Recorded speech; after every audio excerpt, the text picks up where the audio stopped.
Look at the peace dog. I hate that dog. Relax, be kind, bro. ලංකාවේ ඉන්න වල් බල්ලෝ ඔක්කොම එකතු වෙලා ආලෝකව පිළිගන්නවා. දැන් මේ ආලෝක අපේ හොඳ දෙයක් ලංකාවට ඒක හොඳ දෙයක් නේ. ඉතින් ඒ හැමෝටම හැමදාම හොඳ දේවල් විරුද්ධයිනේ. ඥානතරම් යාළුවා නේද කියන්නේ? ඔව් ඥානසාරාම් ඒකයි මං කියන්නේ. ඉනිසියාව අතරපල්ලද කියන්න තියෙන්නේ. එහම සාමෙත් එක්ක ගේම සාමට කැමති නැද්ද? හාමුදුරුවෝ. ඒකනේ. ඒක හොඳ මාතෘකාව. ඉස්සෙල්ලා මේමයි කියන්න ඕනේ. දැන් හුඟක් අය ඕක වැරදි විදියට තේරුම් අරන් තියෙනවා ලංකාවේ. දැන් ඥානසාර හාමුදුරුවෝ ප්‍රවෘත්ති සාකච්ඡාවක් තිබ්බා. කස්සප හාමුදුරුවෝ ප්‍රවෘත්ති සාකච්ඡාවක් තිබ්බා.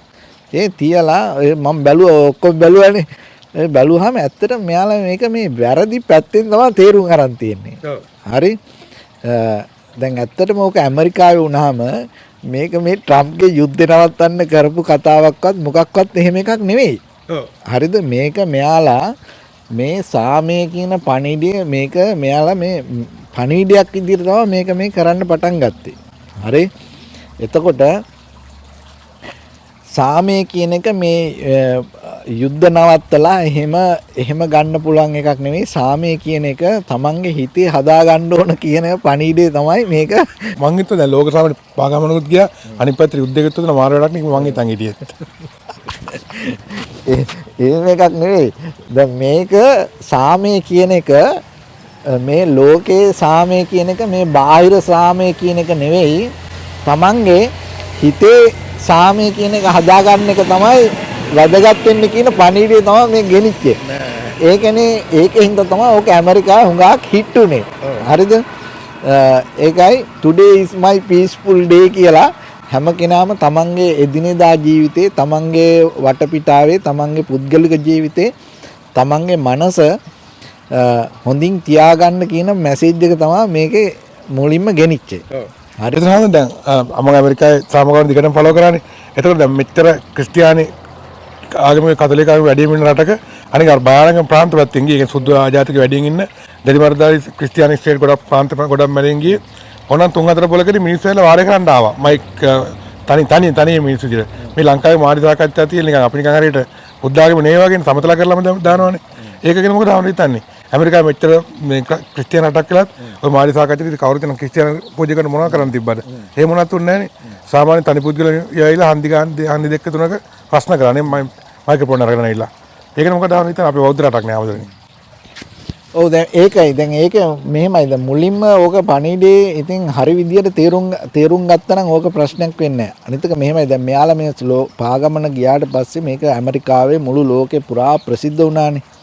දැන් ඊට පස්සේ දැන් මේ හාමුදුරුවෝ පඤ්ඤාග්‍ර හාමුදුරුවෝ නොබෙල් ප්‍රයිස් එකටත් එයාගේ නම කියන්නේ සමහර පිරිසක් දාලා තියෙනවා. හරිද? මෙහෙම ඉස්සෙල්ලා තේරුම් ගන්න ඕන එකක් තමයි දැන් ඔය දැන් වත් දන්නවනේ හයික් කරන අය ඉන්නවා මේ ඇමරිකාවේ ඇවිදින අය හයික් කරන අය ඕන තරම් ඉන්නවා. දැන් එයාලා පවා කිව්ව කතාවක් තමයි මේක සාමාන්‍ය මිනිස්සෙට කරන්න අමාරු වැඩක්. මේ ටෙක්සාස් වල ඉඳලා නිව්යෝක් යනකම් මෙයාලා මේ පයින් ගිය ගමන. හරිද?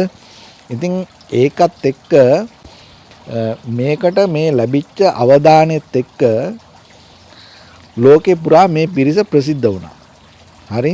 එතකොට අද වෙනකොට ලෝකේ විශාල පිරිසක් මෙයාලා මේ මොකද සෝෂල් මීඩියා එක දැන් මෙයාලට ගොඩක් ෆලෝවර්ස්ලා ඉන්නවා. මෙයාලා ගැන හැමදාම මේ බලනවා. හරි? ඉතින් ඒ අතරේ මෙයාලා ලංකාවට ගිය එක පැත්තකින් ගත්තාම ඒක ලංකාවට ලොකු වාසියක්. මොකද මේ ලංකාව සම්බන්ධයෙන් ලෝකයට ගෙනියන්න පුළුවන් හොඳ ප්‍රචාරයක්. හරි? අවධානයක් අරන් දෙන්න පුළුවන් හොඳ අවස්ථාවක් මේක. එතකොට ලංකාවේ අය දැනගන්න ඕනේ මේක මෙයාලා ඉන්නේ ලංකාවට සාමය ගැන කියලා දෙන්න නෙවෙයි. හරිද? ලංකාවෙන් ශ්‍රීමා බෝධීන් වහන්සේ නමක් ටෙක්සාස් වලට වඩම්මන්න මෙයාලා මුලින් ඉඳලා ප්ලෑන් කරලා තිබ්බනේ. හරි? ඒ ප්ලෑන් එකත් එක්ක දැන් මේ පීස් වෝක් එක ප්‍රසිද්ධ වුණාට පස්සේ කොහොම හරි මේක ඉතින් මේ පිරිස ලංකාවට මේ ගියා මේ වෙලාවේ ඒ ගිහිල්ලා ඊට පස්සේ දැන් පස්සේ තමයි මේ පීස් වෝක් එක මේ විදිහට අරේන්ජ් කරලා මේ වැඩ කරගෙන යන්නේ. ඉතින් ඒ කොහොම වුණත් ඒක මේ වෙලාවේ කරන්න තියෙන එකම දේ තමයි දැන් මේ පිටින් එන පිරිසක්නේ ආගන්තුකයෝ. හරිද? එතකොට එයාලට හොඳට සලකලා අනිත් එක හාමුදුරුවරු. හරි? දැන් අපි වෙන ආගමක කෙනෙක් ආව නම් ඒත් විරුද්ධ වෙනවා. හරිද?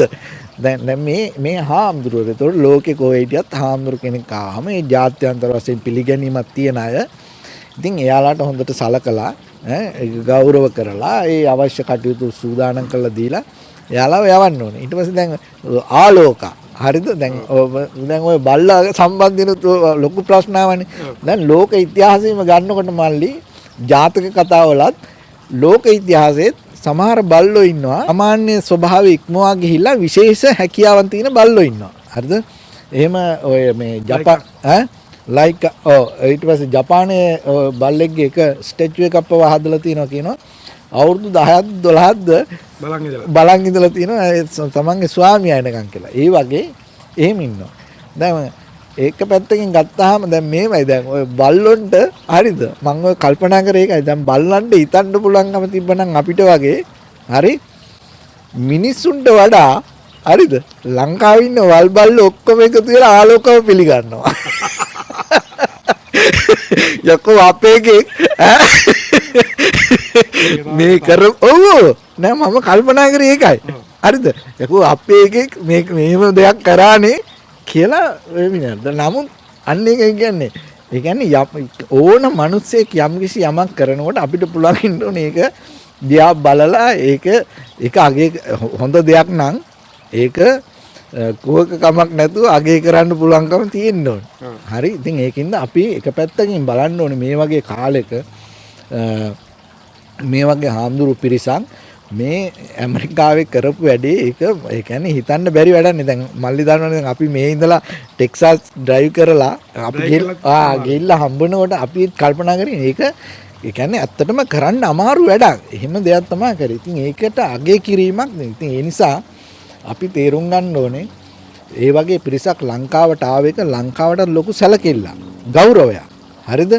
ඊළඟට අනිත් එකේ තේරවාද හාමුදුරුවෝ විදිහට එයාලා අරන් ගිය මැසේජ් එක ඒක ඊටාම වටිනා කාරණයක්. ඉතින් ඒ නිසා ලංකාව පැත්තෙන් ගත්තාම ওই බහූත කතාව නැතුව මේ පිරිස හොඳට පිළි අරගෙන සලකලා මේ ගෞරව කරලා ඒ අවශ්‍ය ආගන්තුක සත්කාර කරලා අනේ එයාලා බොහොම හොඳින් පිටත් කරලා අරිනවා නම් එතකොට ඒක යම් දවසක ලෝකෙට රටට ලෝකෙට සමාජයට ඒක කියන්නේ ඒකේ වටිනාකමක් වෙනවා. දැන් හැම හොඳ දෙයක්ම හැමෝටම ටිකක් එක සෙට් එකක්. ඒ කියන්නේ දැන් ආවම දෙන උත්තරේ මන් දන්න ආවම කියන හැමෝම එහෙම නැහැ කියලා මේකට කියයි. ඒනට දැන් ප්‍රධාන වශයෙන් සෝෂල් මීඩියා වල සමාජ මාධ්‍යවලින් ප්‍රධාන වශයෙන් අපි ගත්ත ඥානසාර ආමඳුරෝ කස්සපවන ප්‍රධාන පෙළේ කට්ටිය මීඩියා ඒගොල්ලන් මත හදන්න පුළුවන්. ඒගොල්ලෝ හැම හොඳ දෙයකට විරුද්ධයි ආමඳුරනේ. දැන් මේ ආලෝක අපේ හොඳ දෙයක් ලංකාවට ඒක හොඳ දෙයක් නේ. ඒක හොඳ දෙයක් නෙවෙයිද? නෑ අපි කොච්චර හොඳ. ඉතින් ඒ ආමඳුර හැමදාම හොඳ දේවල් විරුද්ධයිනේ. ඔව් ඉතින් මෙහෙමයි ඉතින් දැන් වෙලා තියෙන්නේ මල්ලි ඉස්සර වගේ නෙවෙයි. දැන් ඉතින් සෝෂල් මීඩියා තියෙනවා ඕන එකටයි එපා එකටයි හැම එකටම හරි කියන්න ගන්නවා. ඉතින් මේ ඔය ඉතින් හාමුදුරුවෝ කීප නමක් ඉන්නවා. ඉතින් ඒ කට්ටිය හැම වෙලේම මොනවා හරි දෙයකට පොඩි දෙයටත් ඇති දෙයටත් නැති දෙයටත් ඉතින් මේ මීඩියා ඥානතරම් යාළුවා නේද කියන්නේ? ඔව් ඥානසාරාම්දුර ඒකයි මං කියන්නේ. ඥානසාරාම්දුර යාළුවා. ඉතින් ඔය කරන්න එපා කියන්නේ. නෑ එපා කියන්නේ නේ මං කියන්නේ මේක වැරදි පැත්තෙන් අරන් තියෙන්නේ. ඒකයි වෙලා තියෙන්නේ. ඒක කියන්න ඕන කතාවක් නෙමෙයි යෝග. ඒකේ ඔය ලංකාවට සාමයේ ගැන පණිවිඩයක් ඕක කතාවක් නෙමෙයි යෝගි තියෙන්නේ. මේක මෙයාලා අරන් යන්නේ වෙනම මැසේජ් එකක්. ඒක හරියට තේරුම් ගන්න ඕනේ. ඉතින් ඒකයි. අර කස්සපාන්දන ඉතින් එයානේ ඉතින් එයා කතා කරන වැඩිනේ. ඒක කවුරුත් දන්නවනේ. ඉතින් එයාත් තේරුම් ගන්න ඕනේ එයා කතා කරන වැඩි. ඉතින් කතා කරන වැඩි වුණාම වරදිනවා. කියන්නේ හැමදේම සමහරලාට ඉතින් ඒක එයාගේ ඉතින් ආසාව වෙන්නේ නැති ඉතින්. මොකද ඒකට කරන්නේ? මම දන්න ආවුරු කෙනෙක් ඉන්නවා මේ කොරියාවේ මම චැට් කරා මගෙත් එක්ක. එයාම කෙලින්ම ආලෝකයට විරුද්ධයි. එයාම කියනවා ලංකාවේ ධර්ම ඥානය හොඳට තියෙන ආවුරුනේ රටක්. පැවිදි අතරම පිරිත් ඇහෙන රටක්. ඒ රටකට මේක අදාළ වෙන්නේ නැහැ. මේක අවශ්‍ය ඇමරිකාවේ රටකට මේක ඕකේ. ලංකාවේ ඉතර හොඳ ආවුරුනේ රටක්, ඉතර පැවිදි අතරම පිරිත් තියෙන රටක්. ඉතින් ඒ රටකට මොකටද මේ වගේ දෙයක්? ඕක හරියන්නේ නැහැ මල්ලේ. කියලා ඒකට විරුද්ධයි ආවුරුවට. ඒක උත්තර දෙන්න පුළුවන්ද? මෙහිමයි දැන් ඒක තමයි දැන් ඕක ඔය උගාක් අය මල්ලි හිතන්නේ මේ දැන් මේ සාමය කියලා කිව්වහම මෙයාලා හිතන්නේ මේ යුද්ධ නවත්තලා මේ අනිත් අයට මේ කියන්න ඕනේ මේ යුද්ධ නවත්තලා මේ සාමයෙන් ඉන්න කියන පණිඩයයි මේකේ කියන්නේ කියන එකනේ හුඟක් අය හිතන්නේ. නමුත් මෙයාලා ඇත්තටම මේ පාගමන හරහා ගෙනියන මැසේජ් එක වෙනස්. හරිද? මෙයාලා හැමෝටම ඕන කෙනෙක්ට කියන්නේ මේ ලෝක සාමයේ මේ යුද්ධ කතාවක් නෙවෙයි. දැන් ඕක ඔය පඤ්ඤාකර හඳුරන්නේ බණ ඇහුවනම් ඕක තේරෙනවා. එයා කියන මැසේජ් එක ඇහුණා. ඉතින් වැඩේ වෙලා තියෙන්නේ මේකනේ. එයා ඉංග්‍රීසියෙන්නේ කතා කරන්නේ. දැන් උඟක් අයට වෙලා තින්නේ ඔය ඉංග්‍රීසි බැරි හින්දා එයා කියන මැසේජ් එක තේරෙන්නේ නැහැ.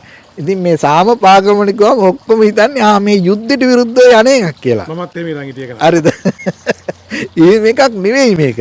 මේක සාමය කියලා කිව්වේ අපේ හිතේ හදා ගන්නා වූ සැනසීම. ඒකට වැඩ කරන්න කියන එක තමයි ඒක හැමදාටම හැම තැනදීම බුදුදහමේ මූලික ආකල්පයක් විදියට අදහසක් විදියට තියෙන මැසේජ් එක ගන්න. ඒක තමයි ඔය අරගෙන යන්නේ. හරිද?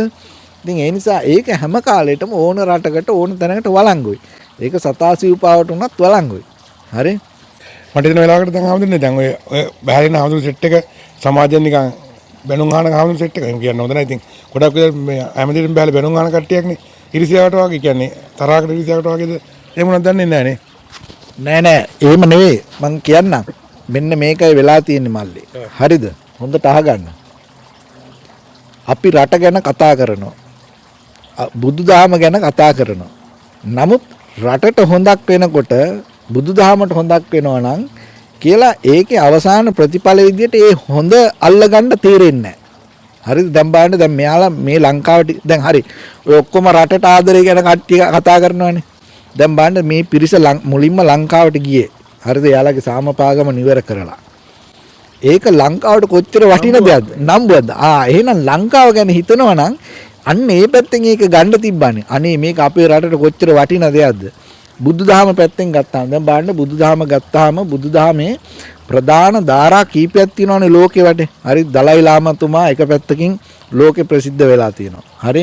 ඊළඟට ටිබෙටියන් බුද්ධහම පැත්තෙන් ගත්තාම මේ ඔය වියට්නාම් පැත්තෙන් ගත්තාම තිත්නත්හන් වගේ හාමුදුරුවරු ඊළඟට එයාලගේ වෙනම ගෲප් ඉන්නවා. ඊට පස්සේ තායි කට්ටිය ගත්තාම එක එක හාමුදුරුවරු ඉන්නවා. දැන් ඔය අචාම් බ්‍රහ්මවංශ හාමුදුරුවරු වගේ ගත්තාම එයාලා වෙනම ගෲප් එකක් විදියට වෙනම යනවා. ඒ වගේ මේ බුදුදහමෙත් මල්ලි එක එක පැති වලින් එක එක අය මේ බුදුදහම අරගෙන යනවා. හරිද? එතකොට දැන් මේ පඤ්ඤාකර හාමුදුරුවෝ තමයි මෑත මේ ඇමරිකාව මේ යුරෝප් මේ බටහිර රටවල් වල මේ තේරවාද සම්ප්‍රදායෙන් මේක මේ මතු කරලා අරගෙන මේ විදිහට ප්‍රසිද්ධ වුණේ.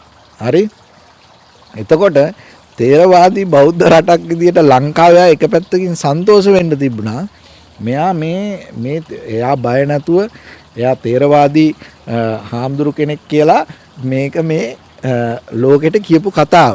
එතකොට දැන් අපි එච්චර බුදුදහමට ලැබිනා බුදුදහමට යාපතක් වෙනකොට ඒක හොඳට පිළිගන්න එපා. අපි එච්චර රටට ආදරේ නා. හරිද? ලංකාවට මේ එහෙම ගෞරවයක් එනකොට දැන් අපි දන්නවා ලෝකේ ප්‍රසිද්ධ අය එහෙම රටකට එනවා කියලා කියන්නේ ඒක ගෞරවයක්. හරි? ඉතින් එහෙමනම් ඒ පැත්තෙන් හිතලා මේක ගෞරව කරන්න අනිත් එක හොඳ කතාවක් කියන්නද? දැන් අර කස්සපාවුරු කියනවා මේ බැච් ගාගෙන හරිද? සිවුරේ බැච් ගාගෙන එහෙම මේ ඒ තේරුම් ගන්න ඕන එකක් තමයි දැන් මේ පඤ්ඤාකර හාමුදුරුවෝ ওই සිවුරේ යා බැච් ගාගත්තේ නැහැ. හරිද? මිනිස්සු ගැව්වා කියන්නේ මෙහෙමයි. දැන් එයා ඇවිදගෙන යනකොට මේ එක එක පොලිස් ස්ටේෂන් වලින් හරිද? එක එක කවුන්ටි වලින් එයාලගේ බැජ් එකක් මෙයාට ගැව්වා. ඒ මේ රටවල් වල තියෙන කල්චර් එකේ කොටසක්. ඒකින් කියන්නේ එයාලව ඇක්සෙප්ට් කරනවා. හරිද? පිළිගන්නවා. එයාලගේ ගෞරවය පිරිනමන ක්‍රමයක් ඒක. හරි? ඉතින් එහෙම ගහගෙන යනකොට අර හාමුදුරන්ගේ අර සිවුර ඒ කියන්නේ සම්පූර්ණ එක ඒරියා එකක් සම්පූර්ණ අර බැජ් වලින් පිරුණා. හරිද? ඉතින් ඒකෙන් පෙන්නුවේ මේ බැජ් ගාගෙන ගිය කතාවක් නෙවෙයි. එක එක්කෙනා එක එක කවුන්ටි වලින් එක එක ඔෆිසර්ස්ලා ෂෙරිෆ්ලා හරිද? මෙයාව ඇක්සෙප්ට් කරා පිළිගත්තා කියන එක තමයි ඒකෙන් පෙන්නුවේ. ඉතින් එහෙම නැතුව මේ අනිත් එක ඔය මේ බල්ලෙට්ට සිවුරක් ඇඳුවා කියන කතාව. කිසිම තැනක කිසිම තැනක කවුරුත් එහෙම කරලා නැහැ. හරිද? මොකද මෙයාලා තේරවාදී හාමුදුරුවෝ එයාලා දන්නවා ඒකේ වටිනාකම මොකක්ද කියන එක. ඒ කවුරුත් එහෙම කළා නැහැ. ඒවා ඔය එක එක සමහර වෙලාවට ළමයි ඔය පින්තූර හදලා මේවා කරලා දානවා. ඉතින් ඒකින්ද අර ලංකාවේ ආයිනේ බල්ලොන්ට සිවුරු ඇන්දේ.